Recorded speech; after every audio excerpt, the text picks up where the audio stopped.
And we'll go for 2 hours and end on time. So, yeah. Any logistics from any of you? No, I may need to Yes. stoke my fire at some point, but not right now. And I may not too. Say again, Joe? I may need to put some wood on my fire, but I may not as well. So. Okay. And from my side, I'm on a training space, and it may happen that someone will enter this space where I am, just to let you know. Mm-hmm. I can see the transformational space oozing out of your screen. Fresh in Poland with all these trainings and huge training spaces.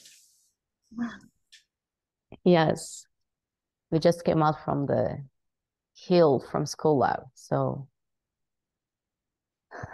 there's a lot going on.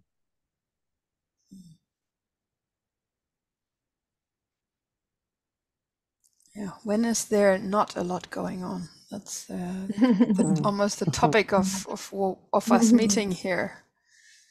Abundance. Yes. And yeah, thank you for showing up and for following your curiosity in this topic. I want to say this WorkTalk emerged from a collaboration that was seeded in the archaeological woman's journey. And that's how Sonia and I ended up saying yes to, or Sonia asked me whether I would do this, and it's an experiment. So let's see where this goes. And women creating abundance is something that both of us had really alive in us. And I have that, I was just sharing with Sonia before, I get a lot of women saying, and I know that also from myself, is, I would like to do this, but I don't have the money. I would like to go to this training, but I don't have the money. And there's a lot of money scarcity, but it doesn't have to be only money scarcity. It's also time scarcity or other resources that might be scarce for people, and especially for women. And my curiosity is mainly about how is that? How is that even possible in an abundant universe and in a way that women are everything. We are archetypally everything. We are connected to everything. We know so much intuitively. How is it even possible that I would have scarcity as a woman, that I would have that in my life? And then essentially I also I'm interested in creating different results. And so how does that go to create abundance? Yeah. And from my necessity is to really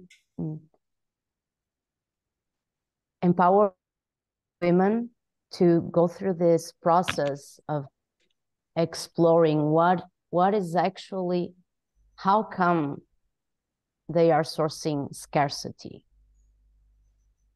So in what I'm exploring also is that scarcity is not just about the money, as you said, Julia.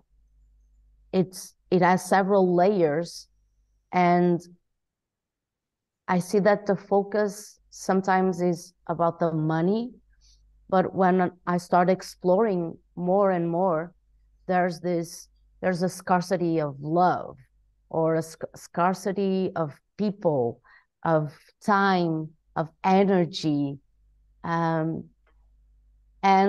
there's a root to it. And what is the root? Where is it actually coming from, and how is it spreading? And one of the ways it manifests is through money. And what comes to me is that it is very connected to value and how I perceive myself as being valuable. And if I'm perceiving myself as being not enough, I am sourcing scarcity. And this is where I also want to go and to explore and dive into this. And do you have anything else on this, Julia? No, I share your interest in this. What is at the root of it? There's a root, and that has nothing to do with the material manifestation of it. That's just the expression of it. So yes, I'm also here for that. Okay. And yes, I have an impulse to go to the first experiment. Well, yes, yeah, let's do that. Okay. Oh. So the experiment is to have this question of where is it that you have scarcity in your life?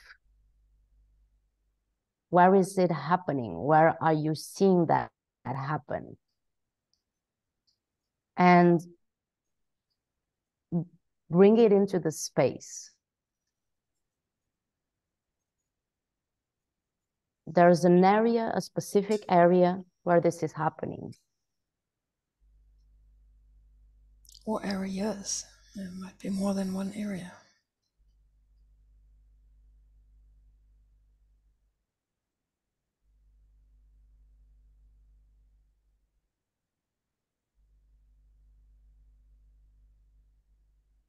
Are you wanting people to speak now, Sonia? It's not clear to me. Yes. So dive into the question and bring it into the space. Where are you sourcing the scarcity in your life? Yeah, for me, there's a very big place, and my scarcity is in sourcing love. This is like a really, and I haven't had it to the level I have it now. This is huge. Yeah, being able to source love. So for me now, the belief is, love is scarce.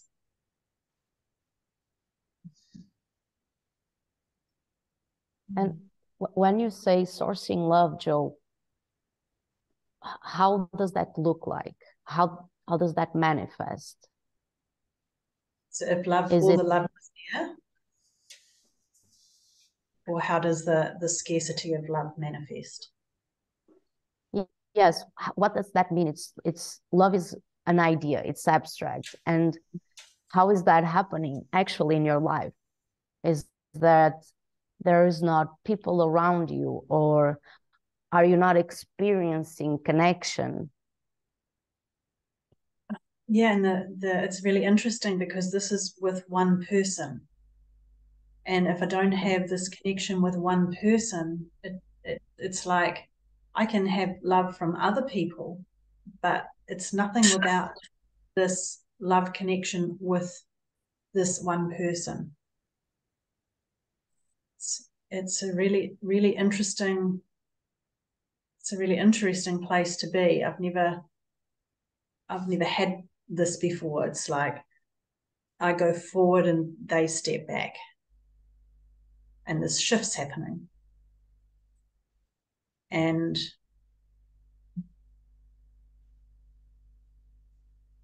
yeah, there's something around not really finding it hard to accept. Yeah, I feel scared about, I feel scared that I don't actually know what love is. And so this thing of this idea that I have of love is what is lacking. So it's the idea of what love is lacking. Thank you.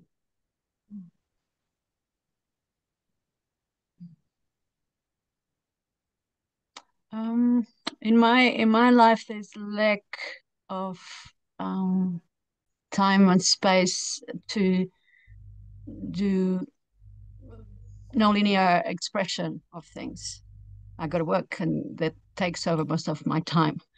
And then there's the excuse of, oh no, I'm tired. I don't take my out of my or so there's a lack in that of creating spaces to do that.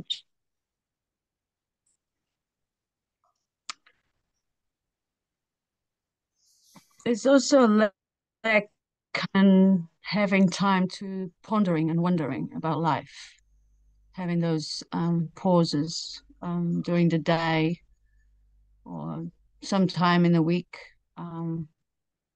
to really dedicated time in my day or my week that I give space for my wanderings and my ponderings of life and what I'm doing and what's the world doing and what other one's doing. And hearing Joe related to love, what come for me is a lack of loving others. I have a lot of blocks on loving others. I'm aware that I'm surrounded with love all the time. And there is a lack in me to know how to love others. It creates a blockage for intimacy from me. Or even if it comes from others, I resist to that because I don't know how. So there's this presenting myself as not reachable, distant, busy. And I feel really sad about that because what else in love? What else in life if not loving, even with the suffering that may bring, that opportunity to feel love in a full. And I sad to say that I don't think I ever experienced that experience. There's a lot of blocks in me to love others. Yeah. Yeah.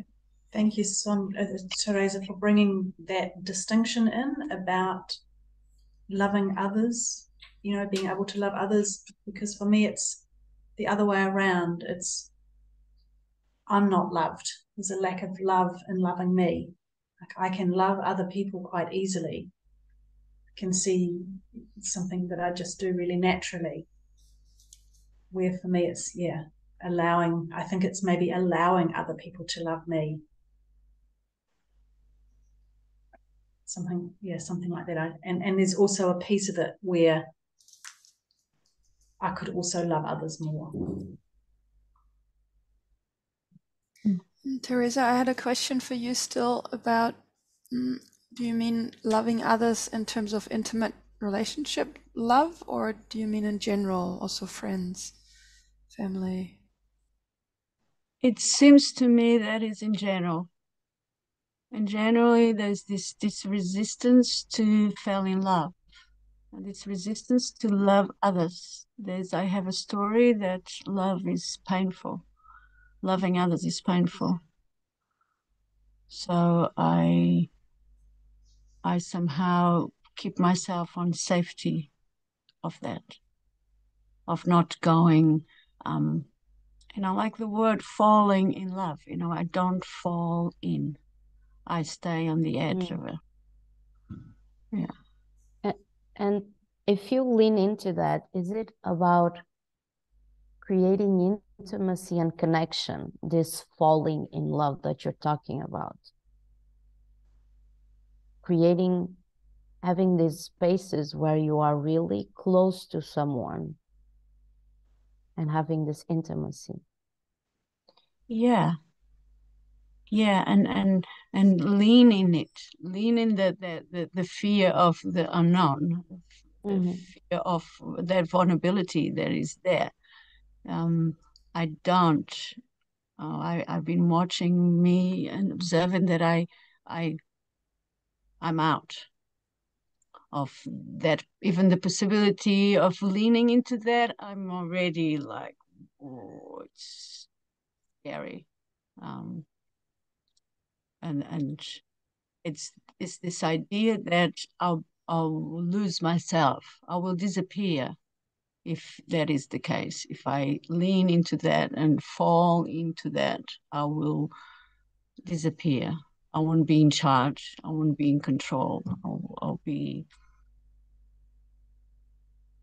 And the scariest thing is that I'll be, and the story is that I'll be abused and used in my fullness of being in love. So there's, yeah, that's that. Thank And it you. seems to me that it became such an important realization for me that I don't experience that, the love. And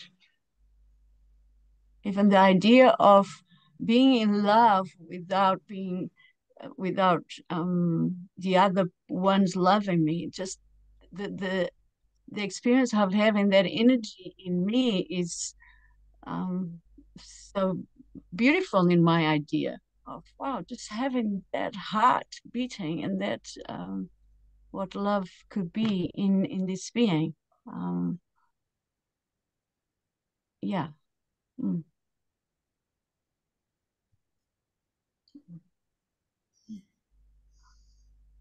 Thank you.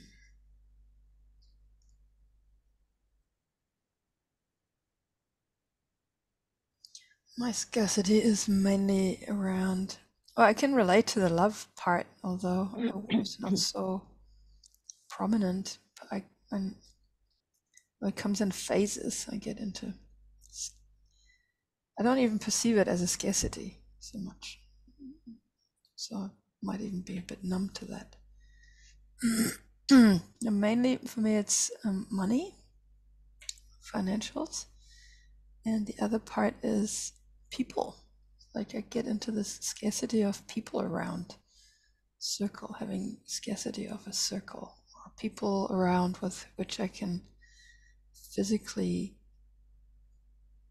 create and be with, and like having a physical circle around. I'm in some scarcity with that.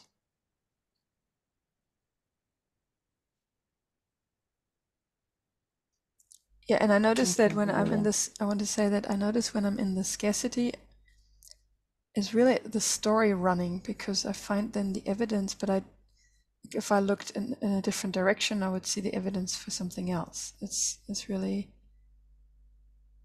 it's like a pair of glasses that I put on. I can see that. You know, I might be running my story that I don't have any money, but I just don't look into my account and there has been money coming in. Or I can run with the story that I don't have a circle, there's not enough people. Maybe it comes back to no one loves me or not enough people love me or whatever. But then I could look around and I would see, well, there's actually really, I mean, I know I have really amazing people in my life, and I have a circle. So it's like a pair of glasses, or a reality, an identity into which I step, a scarcity identity.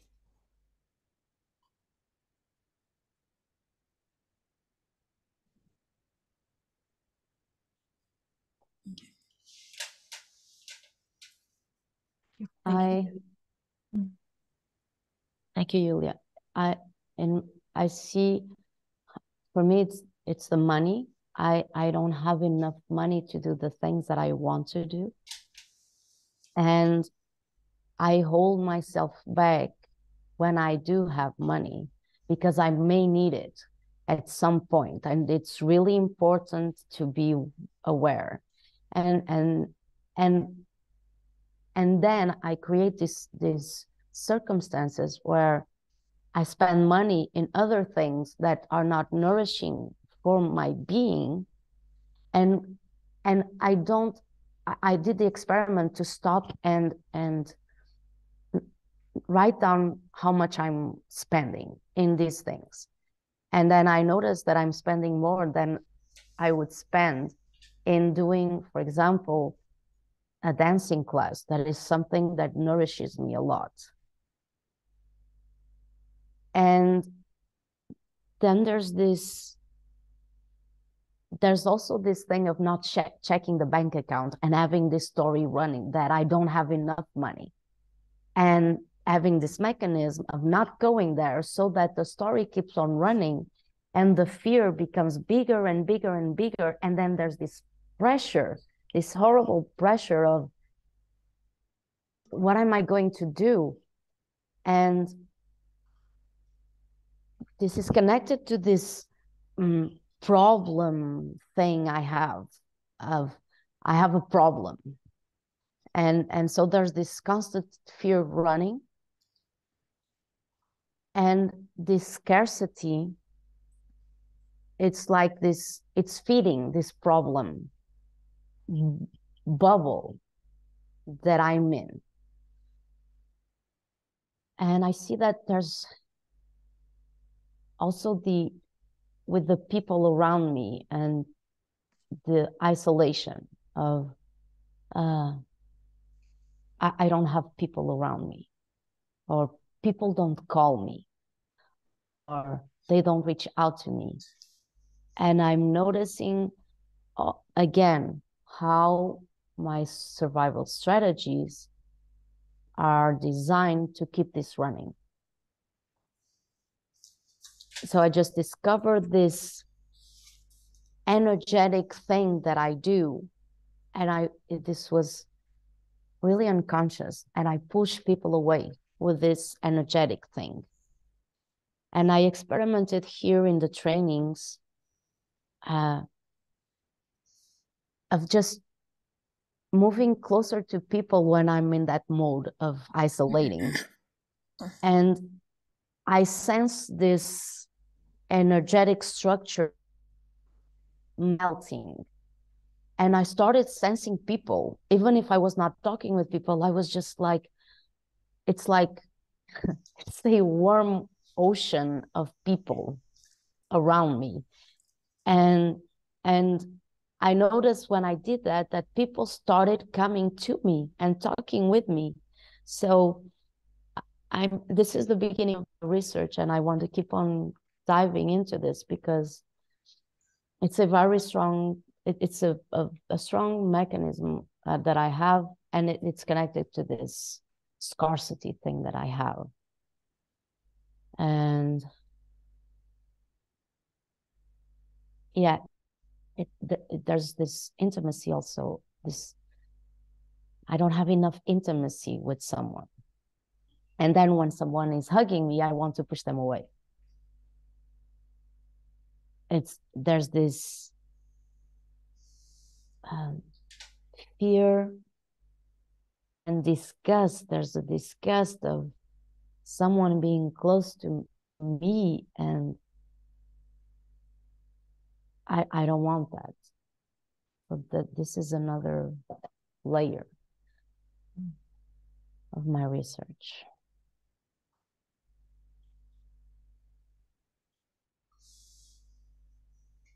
Thank you. Thank you. I had this insight now about the love and the lack of loving others, and it came this question, if it's actually the love or if it's lack of passion. So it just came to me now. So I just want to put that out there. The fire passion about life and about things and about ideas and about others, with others, that fire that, yeah, I just want to share that it came to me now. Are you saying that is what you're missing? What you have The lack. The lack of. It's somehow, when that passion is there, somehow I put the lid on. It's like, oh, not too much. Or I pick up that the other ones are finding it too intense, so I put the lid on. or it come to me, my mom say, don't be so happy, you know, it won't last. That, you know, or why are you so excited about it? You know, that kind of, yeah, it just came to me now.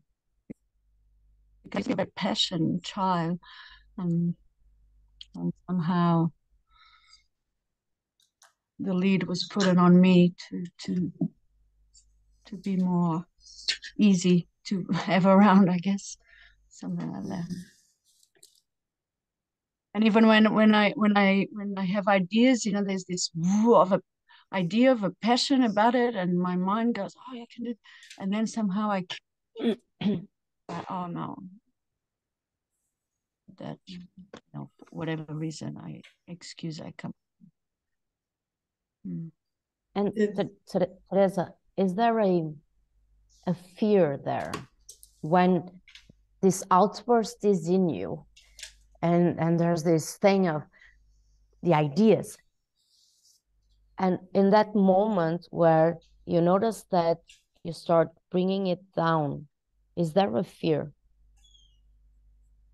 Yeah, it's a fear.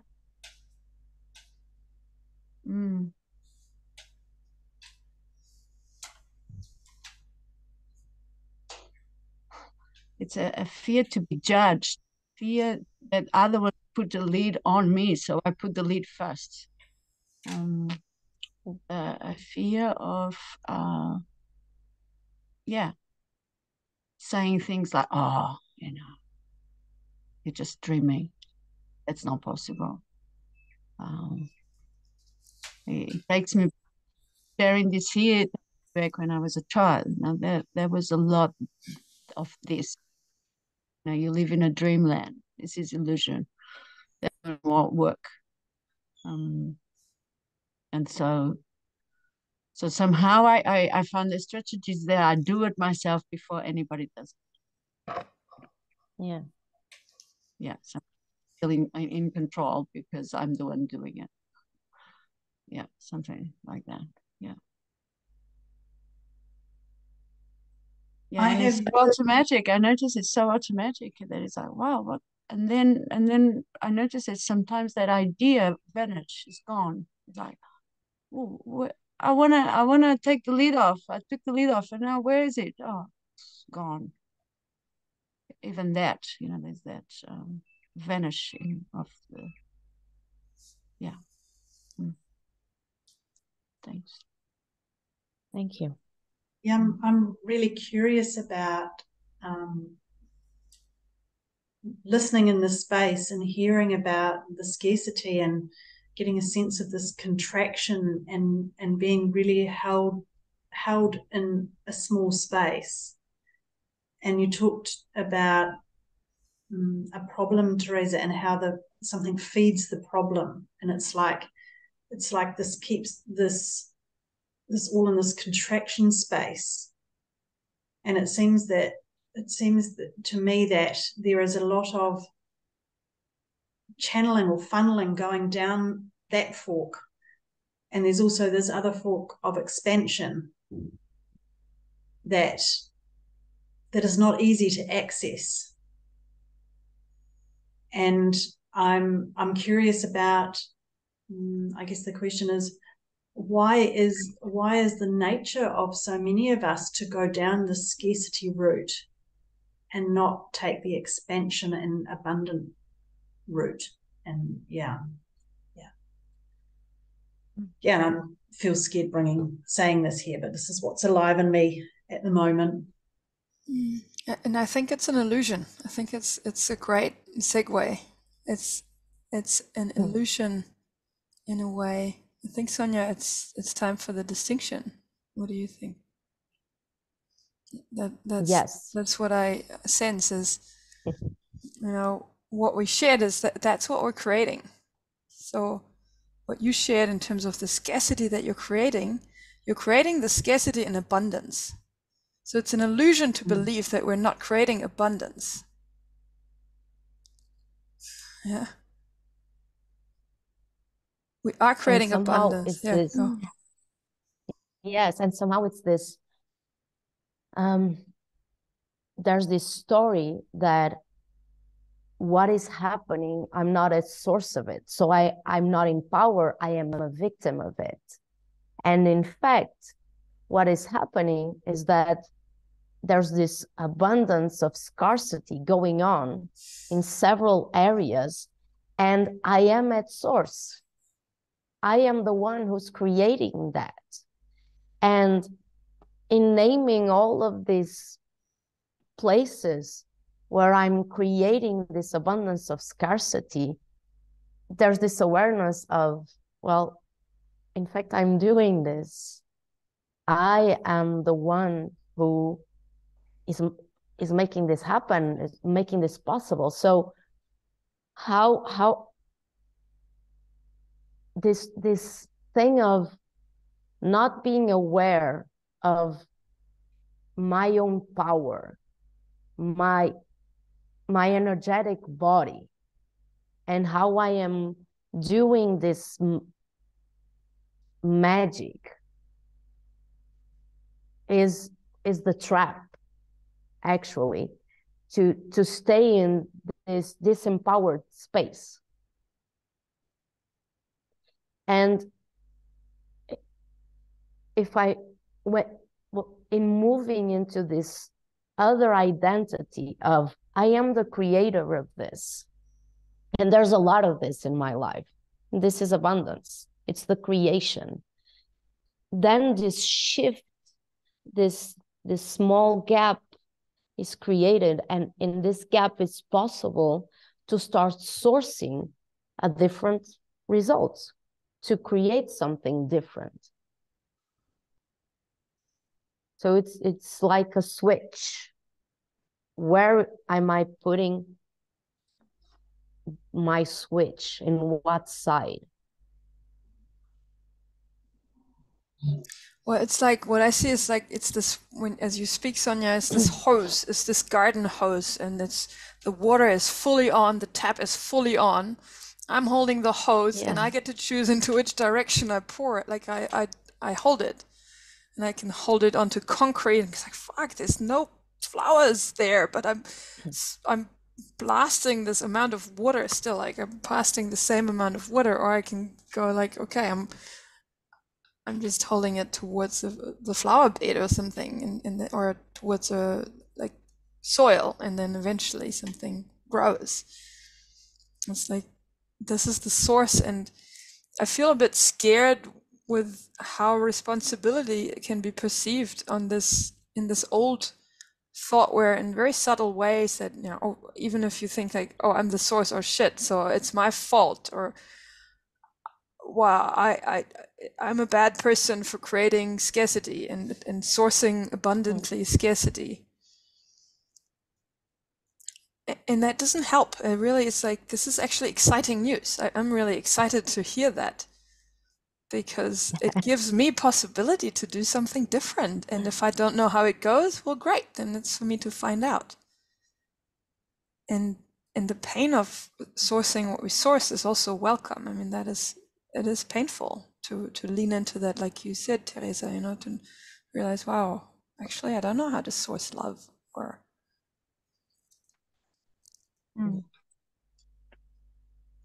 yes, it's not about using the distinction to go into the beating up. It's like you said, Julia, to take off the glasses and acknowledge the creational force in each one of us,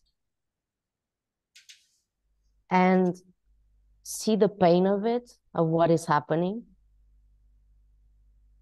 and letting the pain flow, the sadness, the anger, the fear, the joy, and then, okay, how can I move from here? What's my next step? What can I experiment with this?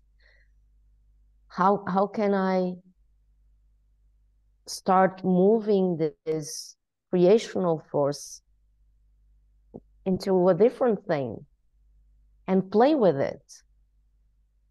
and become this magician, this creatress in action. And this, you have more? And this is the proposal. Yeah, that's it. Yeah, and I want to say, add to that, that we are creatresses. Like, we're born for that. We're born to create. And so we are already doing what we're born to do, which is to create. And the question is just like, maybe you want to create something different, and that's what we're here for. That's what I'm here for. How do I learn to create different results with all this creation force that comes through me, that comes through you? And yeah.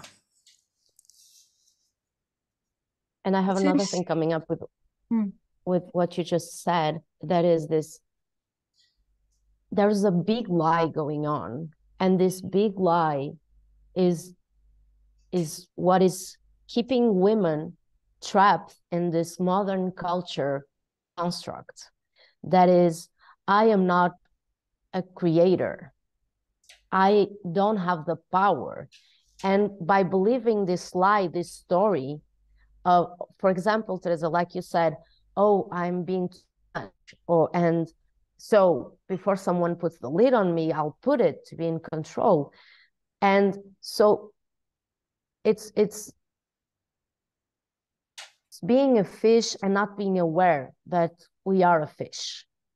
It's swimming and not being aware that I swim, that I'm a swimmer.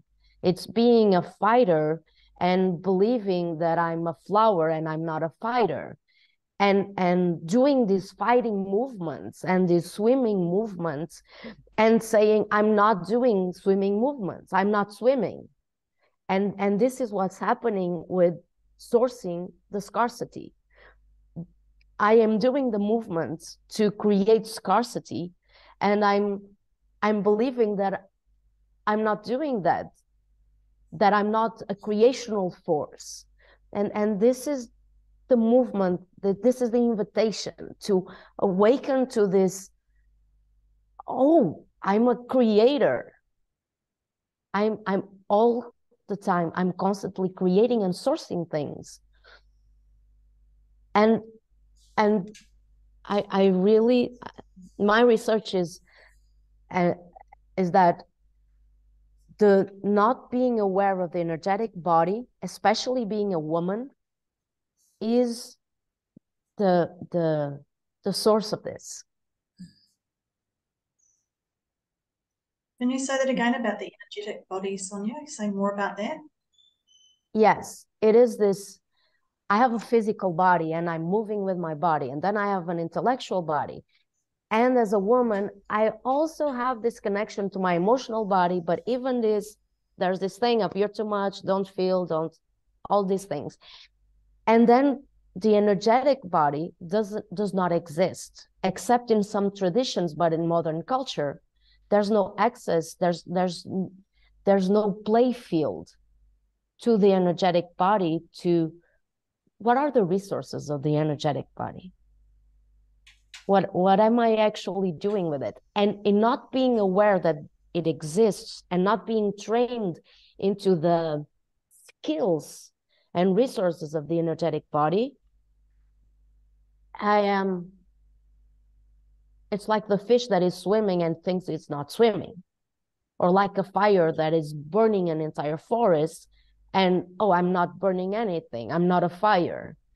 And by gaining this this awareness of, I have these tools, like I was saying before, I have this survival strategy and I'm pushing people away. I was not aware of this.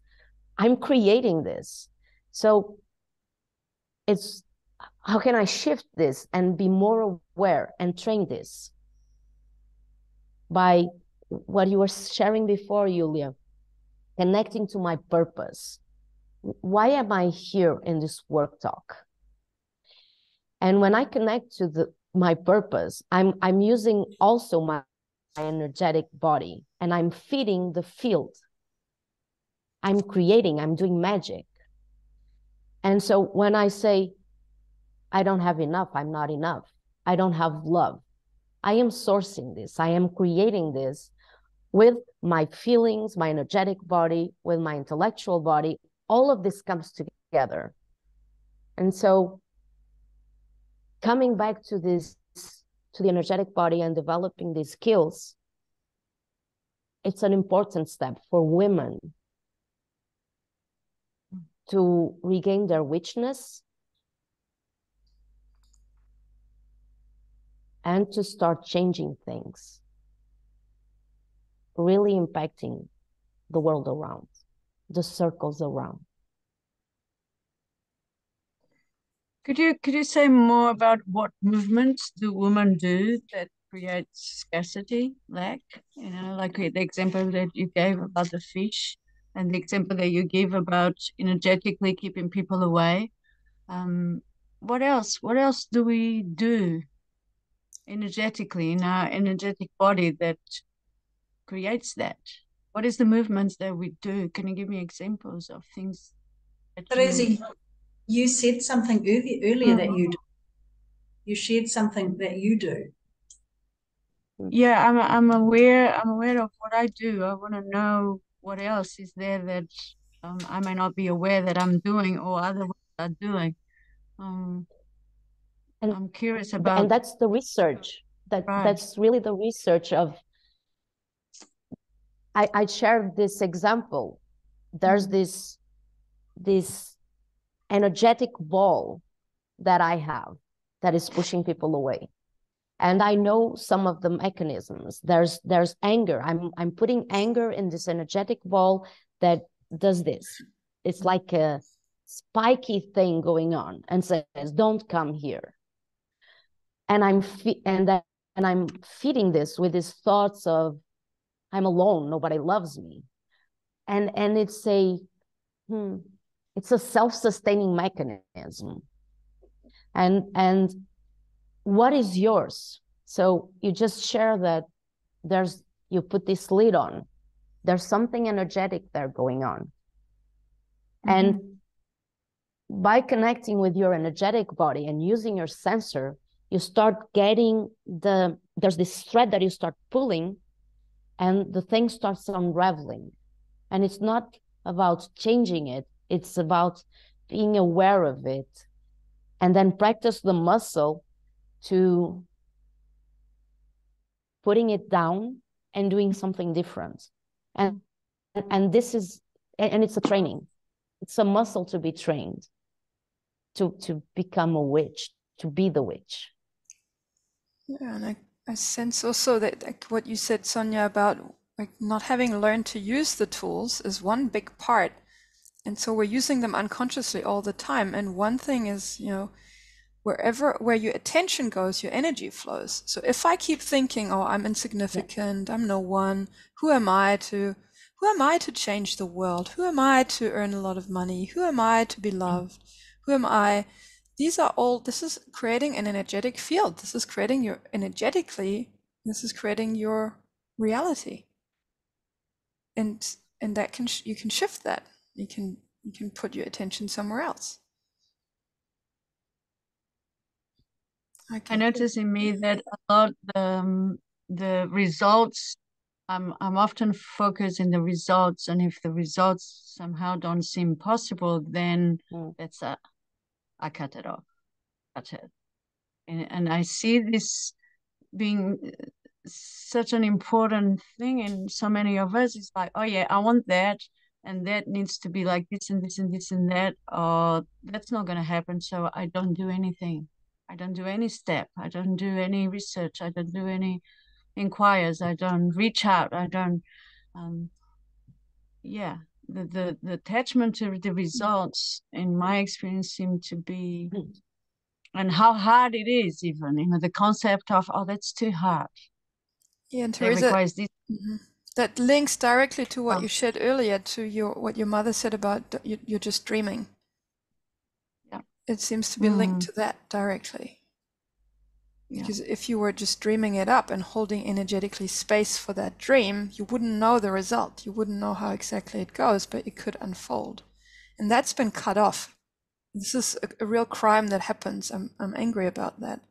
how children's dreams are being cut off. There's so much wisdom in it, and rather than learn to distinguish and discern where am I in a fantasy world and where am I actually having a dream, a vision that I need to move towards. Like, dreams have been crushed, your dreams have been crushed over and over again, so it makes sense that you would go and say, well, this result is impossible. If I think about it and I think it through and I need to know every step, it's not possible, so I just don't do it. Yeah, stay small. Stay small, stay reasonable, stay sensible, be sensible. Accepted, yeah. Or the norm of what everybody's doing. Yeah. Yeah, thanks for that. Yeah, and I want to say also that I have had these creation tools. I've created from source before in my life. And so I can have these tools and something can happen in my life and I can lose access to those, which is what happened.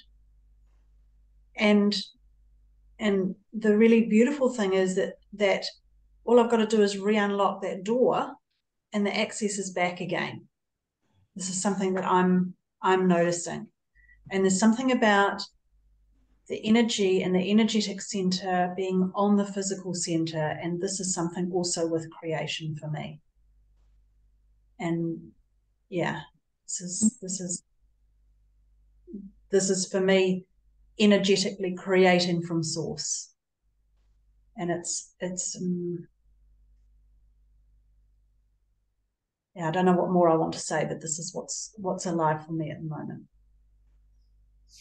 Yeah, I'm glad you're saying that. And I believe you. I believe that you have a lot of tools already in your bag, and consider that there's a whole category of witchery that you haven't even considered.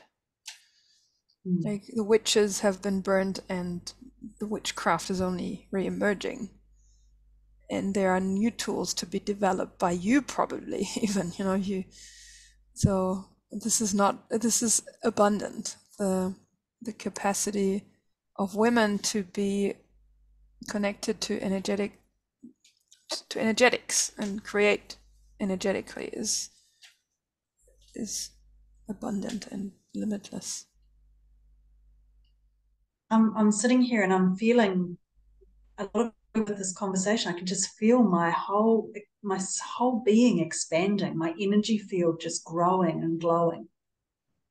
I feel so much joy about the conversation that we're having and the discoveries. I feel really glad about the distinction that Sonia and Yulia brought about we all create in such abundance.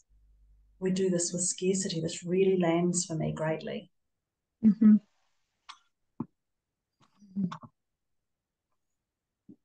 And I mean, to be able to create something different, we're thinking to do an exercise, or maybe we could do that in breakout rooms in pairs. What do you think, Sonia? Yes. We've distilled already some, but to have a listening space and a curious question space where you unfold more of what is at the root of your scarcity, what belief, which story runs at the root, like the core, like what is at the core of your scarcity creation. And so this would be a space where you really are with each other and in service of each other, to find out what is at the root of your scarcity. What is it that you're creating actually abundantly? Why are you sourcing the scarcity in abundance? And it's like going down the elevator.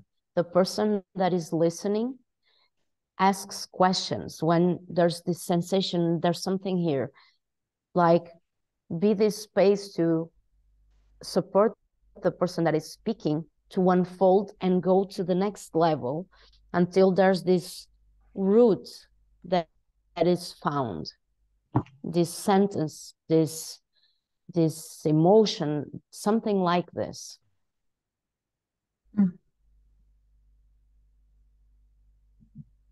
Yeah, feelings, emotions are welcome in that space. Do you have any questions? before going into the breakout rooms.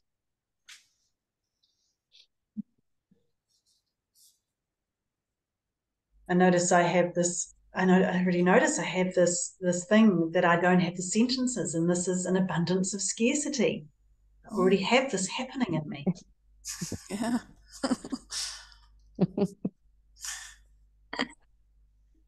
And I actually feel glad to discover that.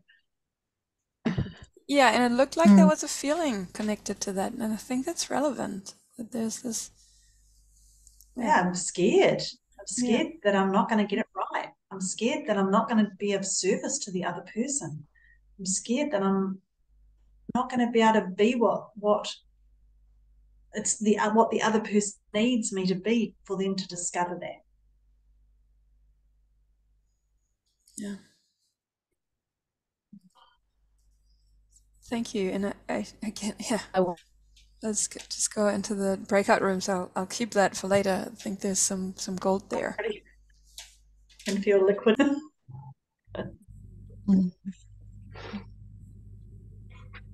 Will you create the rooms, Julia? Yes. Oh yeah, I need to do that. Okay.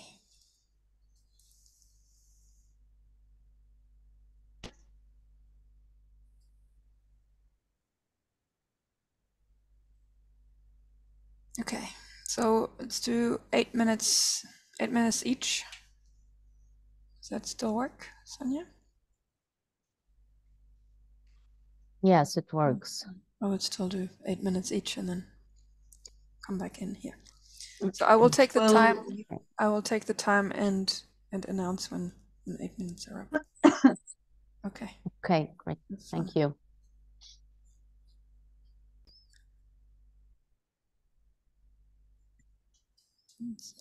I would like to hear just the core sentence that you found. Will you share with us?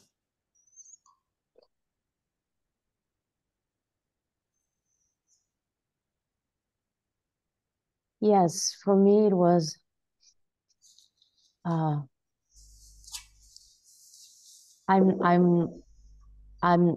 don't know enough. I'm not prepared. Something like this, and it's connected to this revenge going on towards people, and I'm noticing that I discovered that I'm using this. I'm pretending that I don't know, and that I'm not prepared, and so people believe that I don't know, and they don't feel safe around me. There's not this space to step into and be held in this container that I'm holding very close to me. And this is my discovery.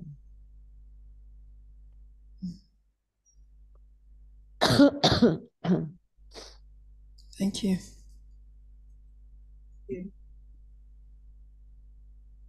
Mine is around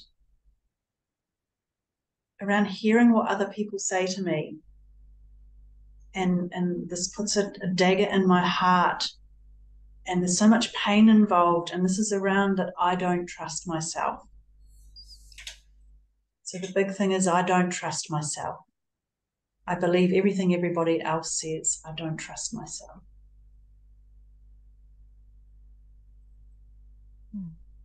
And I want to add, this is starting to change, because I'm noticing that I'm able to, I'm noticing the shift, small shifts.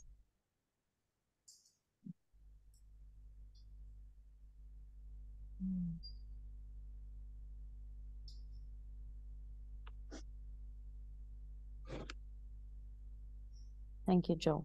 Yeah, actually, there's more. This dagger it's like I poisoned myself with what's in the dagger.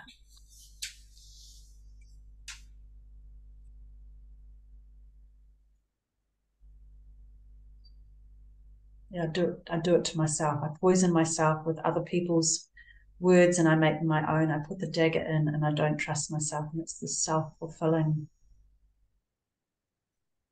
staying stuck. Thank you. Thank you. Thank you.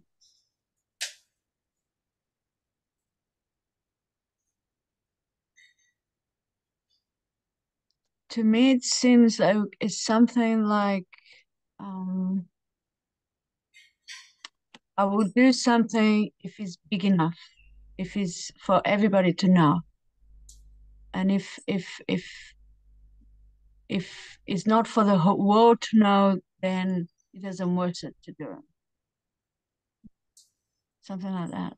I remember being a child and having all these big ideas of saving the world, and those ideas were cut off straight away.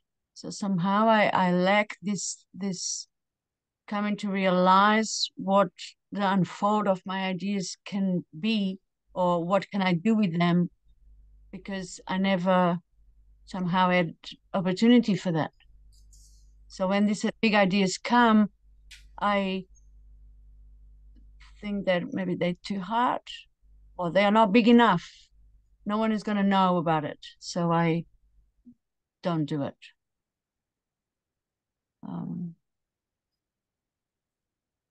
It's also the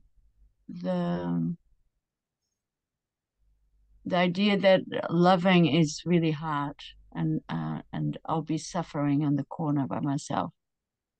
So then I create all this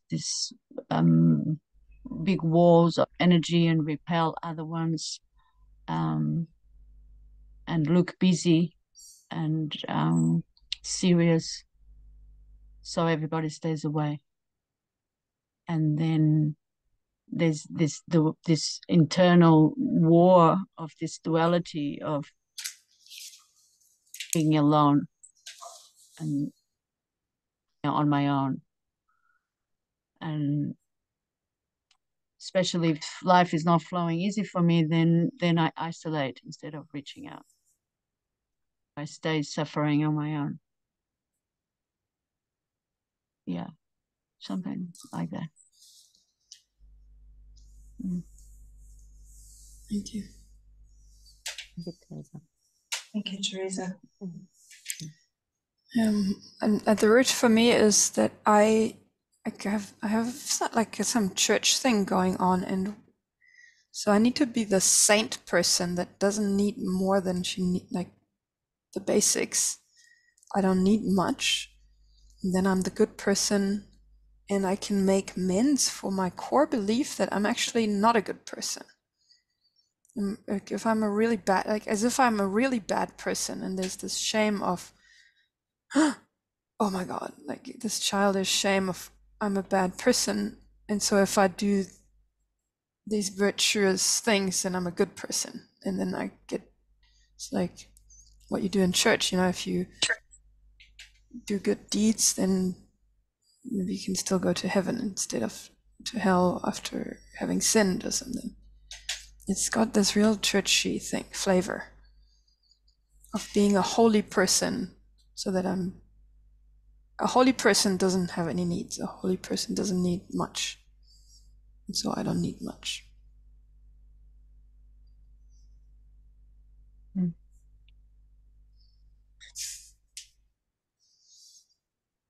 Thank you.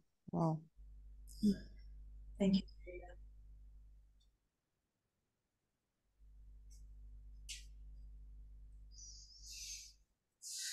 And I feel sad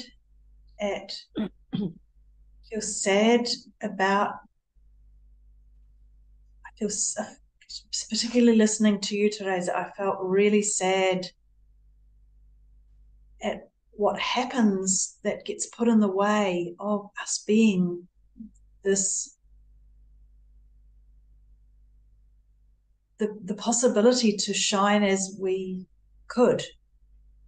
And I have a question, which is, if we were to do this exercise slightly differently, and we were to find the abundant side, what would the words be around that? Like we have the core wound or the core belief, what would the other side be?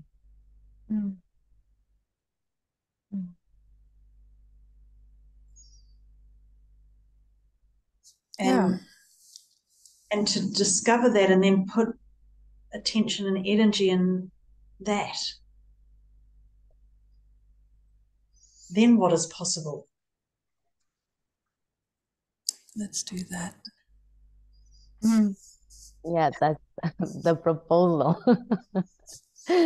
So the proposal now, after this, having discovered this, after having this distinction of being creators of abundant scarcity, is to go into breakout rooms and distill a necessity, a longing that comes from the being. Like you were saying, Teresa, I had these dreams of saving the world, and go to a very specific thing. And then from that, you have this necessity. And Julia, can you help me? I got lost. Yeah, I mean, it's really about your purpose. Yeah, the necessity comes from your purpose.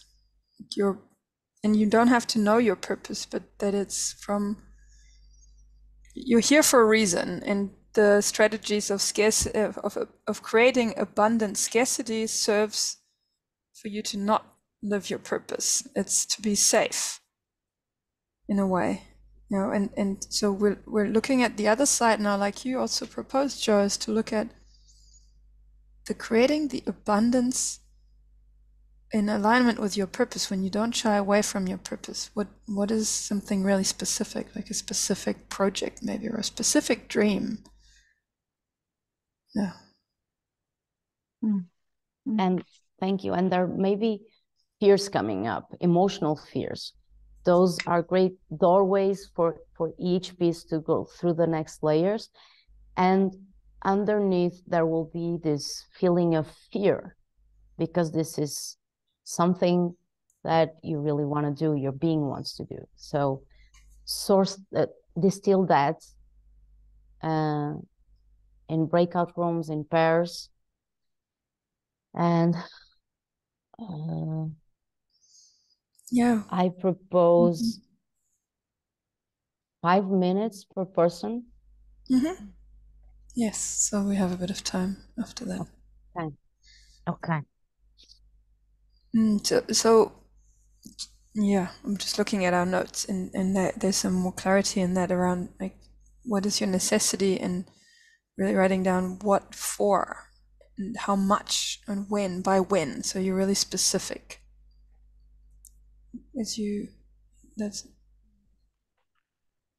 And I propose to do that in the main room together. Okay, we'll do that later together. The source, yeah. Okay, so we're still the source of the abundance. Yeah. Yeah. Okay, cool. Okay, I'll create the breakout rooms.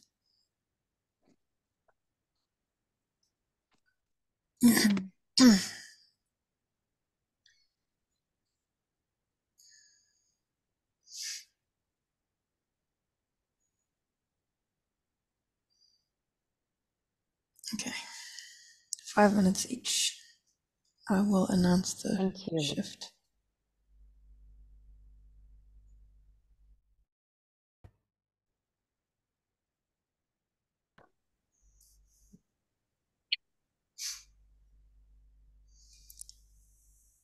Okay, then, I mean, do we share now, Sonia, or is it time to write it down, make it specific? We've got 20 minutes. Yeah.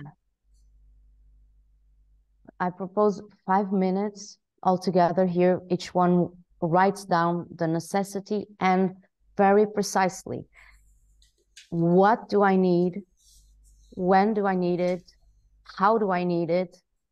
If it's money, how much do I need?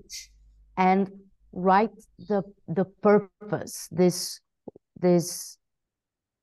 write your purpose also. And yeah, 5 minutes for that.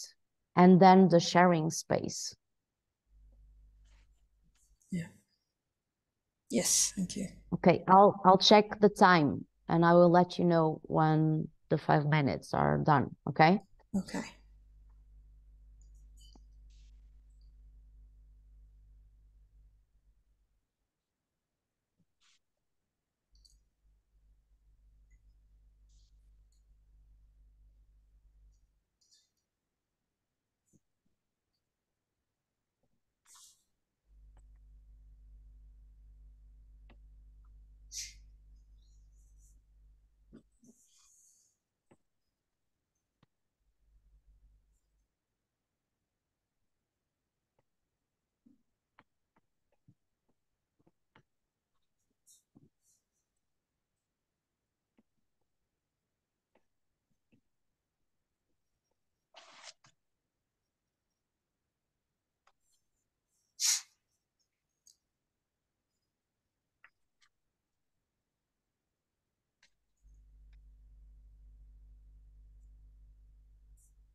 30 more seconds.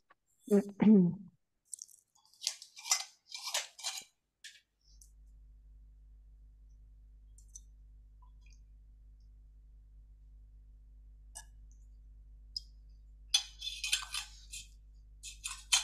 start wrapping it up.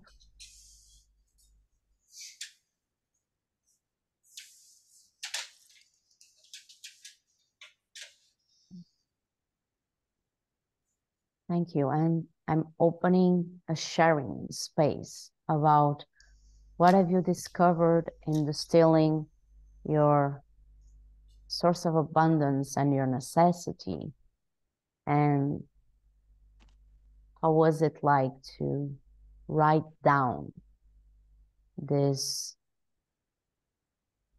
clear necessity?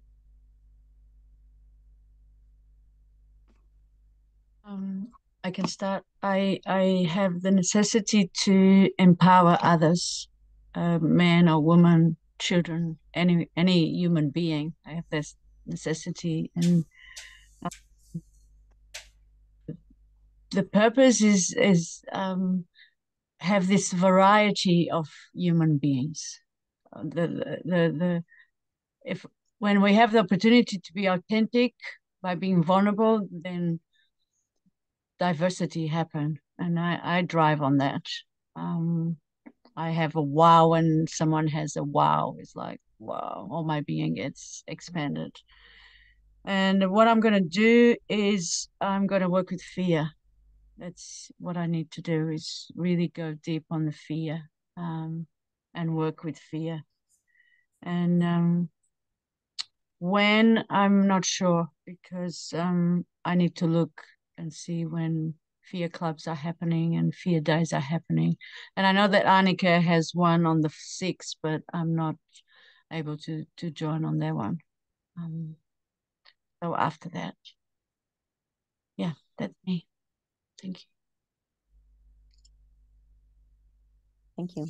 Thank you. And Teresa, I have a question that I don't need an answer to, but it's also something about in your purpose around just really personally about loving, like your purpose of receiving love and loving others.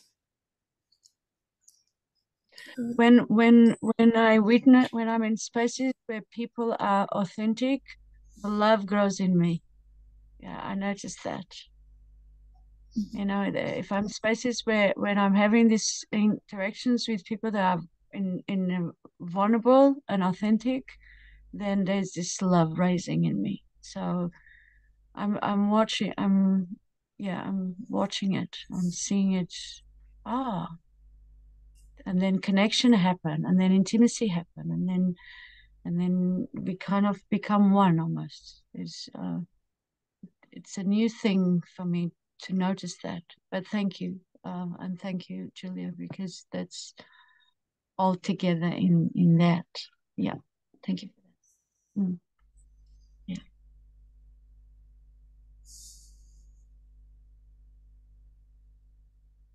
I feel really glad to write this down, and I also feel really scared to write this down. And for me, I have this longing to interact with other people, essence to essence, and for others to experience this too, if that's their wish. And I notice what I'm already doing is actually really putting myself amongst people. And I'm doing this in the community that I live in, and I'm also doing this in modern culture. And I've already booked a business after 5 to go to on the 20th of September. So I will continue to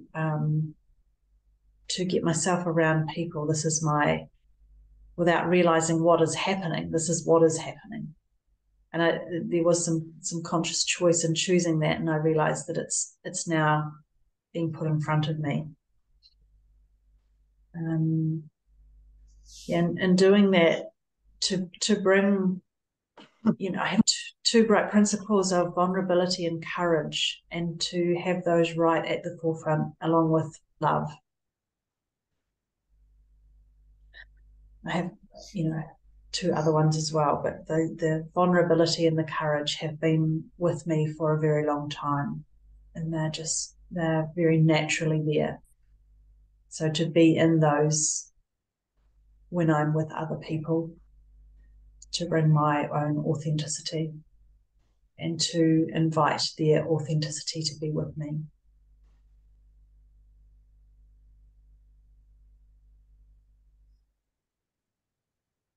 Thank you. Thank you, Jo. Thank you. I noticed my fear to say what I really want very precisely. It's an emotion. And there's something about I cannot ask for this. I cannot ask for things. And as I was writing it down, I was feeling more and more empowered to say exactly what is it that I need and when, and detailing the amounts. And my necessity is I want to empower women and for them to unfold and to step into their own creation and get back their authority and agency. And for this, my necessity is to keep on transforming and to go into transformational spaces, to unfold and to embody more and more my non-material value. And so for me, it's very clear. My necessity is to go to the Women's Lab that is happening in October in Portugal, and to start decontamination coaching sessions with Anna in November. So it's the 1st of November for the decontamination sessions, and the lab will be around the 16th of October. And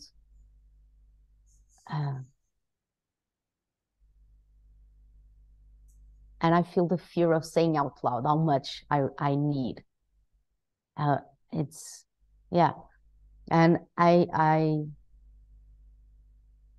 need 1,200 euros for the lab to cover the training fees, the traveling, the housing and the food. And then I set a budget, a necessity of 400 euros a month. And I'm so afraid of speaking about money and saying that I want this.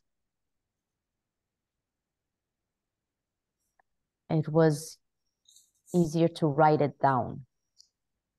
What is the fear? What is the fear, Sonia?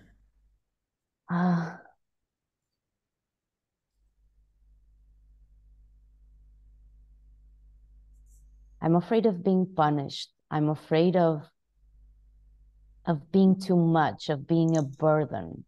And there's this shame of that. It's like it's what comes, it's a sin to ask. It's a sin to say out loud, you're a dirty little girl. That it's something like this. You're a dirty little girl, and you should not say those things. Yeah. Thank you. Thank you. Thank you. Thank you, Sonia. Yeah. So for me, also, it's around money, and what I want is I want to finish building my headquarters, which is like and I want to travel. I want to travel to Samoa and Peru and Mexico and see all these women and document what they're doing and just create from that. And the bigger purpose is what I got from a conversation with Jo, is to create this energetic lighthouse that pulsates like a heartbeat and energetically sends these shock waves of information into the morphogenetic field and just lights up the women's hearts so that they stand in their power and create, like, to empower women to be radically themselves and create this connection to themselves, to others, or being, like, noticing the connection, being connected to themselves, being connected to others, and being connected to Gaia. And I want that also for myself. More space, making more space. And it happens when I'm really creating. I'm so in this juice. And so specifically, I need $3,000 till the end of September, and $4,000 by the end of February to cover the costs of the building, and $5,000 to travel, which is just an estimate, and I would like that by the end of October. So 3,000 by the end of September, then another 5,000 by the end of October, and then another 4,000 by the end of February next year. In my, this is too much. It's not realistic. And I haven't sat down and just looked at it. So this is also, it's like, okay, my box freaks out about it. All right. Yeah. And how, I also had how. I want donations and I want gifts, like, which is the same thing. And I want exchanges. I want, like, through my value, like, not providing my non-material value and then gaining the resources to do all the next thing. Yeah. Go, Julia. I'm noticing something happen as you share, and it's a completely different experience from what I was having when I was saying what I want and need. And I felt so much joy listening to you say, I want this and this and this and this. And the amount of money, I just started, joy just came through. And so this is helping me to deal with that, with this fear of saying out loud, how much do I need and want? How much do I want? Well, thank you. Do you want to say, Sonia, how much do you want? Yes, go. Yeah. And I invite you, Sonia, yes. as a coaching, I invite you to connect to your purpose. You're so clear with your purpose of empowering women. Speak from that purpose, and rather than the victim of, oh, I need that money. Speak from, let your purpose speak through you. Go. I want 102,000 euros to go to the training in Portugal. I want to go to this training. I want to do this. I'm going to do this. And I want 400 euros a month to have the coaching sessions with Anna. And I want 2,000 euros a month to live, to travel, to eat, to experience things that my being wants to experience.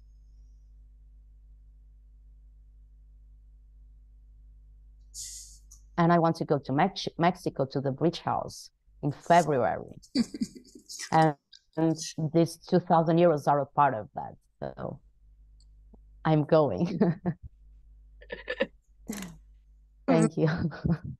Awesome.